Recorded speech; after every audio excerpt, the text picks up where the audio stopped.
नमस्कार। आज 22 जून 2024 शनिवार। आज रात्रीला मध्य महाराष्ट्र, मराठवाडा आणि विदर्भ तसेच कोकणातील अनेक जिल्ह्यात मध्यम तर काही ठिकाणी मुसळधार पावसाचा इशारा भारतीय हवामानशास्त्र विभागाने वर्तवलेला आहे। तर हवामान प्रणालीचा कारण म्हणजे मुख्य केंद्रबिंदू पूर्व पश्चिम विदर्भ आणि उत्तर महाराष्ट्र आहे।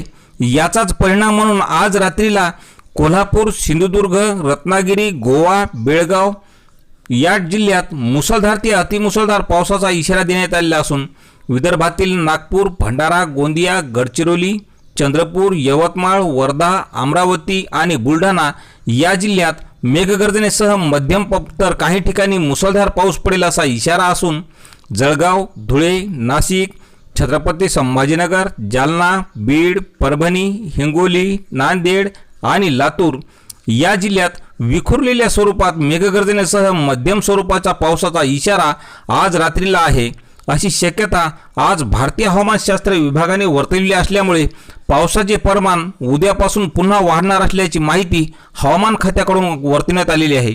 तर शेतकरी मित्रांनो, अशीच हवामानाची अपडेट पाहण्यासाठी चॅनलला सबस्क्राइब करा।